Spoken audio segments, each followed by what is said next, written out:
Put your toes a few inches away from the wall, or wear your boyfriend's ridiculous big slippers because it's cold in here. So you're gonna keep your toes. My toes are probably 4 inches from the wall. Then you're gonna sink down until your knees touch the wall. Oop, I couldn't quite make it. Okay, so my heels are on the ground and my knees are touching the wall.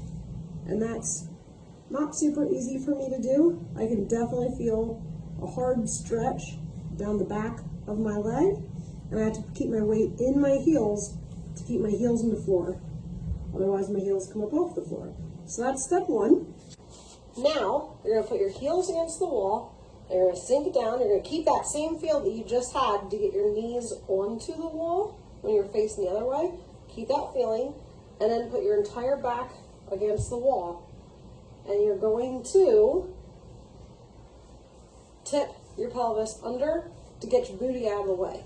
Now, if you're very bootylicious, this might be really hard and might not quite work. So at that point, you just want to close the gap. I don't really have much of a booty, so it's a little bit easier for me.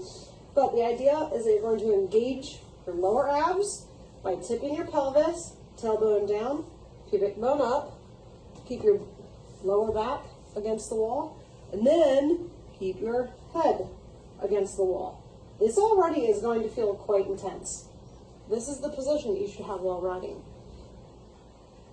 To work on this even more, to get your shoulders back, putting your arms out against the wall, and then take your hands up this way. And then you can practice moving your arms, keeping this engaged, right? Because it's going to be really easy to do this. Keep this engaged to keep your ribs against the wall, and try to keep your arms against the wall, and work on your range of motion. I do not have much range of motion in my shoulders, which is where I figured I really need to work on this. And so trying to keep my arms against the wall without letting this out, very hard. Meanwhile, I'm also keeping my weight down through my heels to keep working on that length down the back of your leg.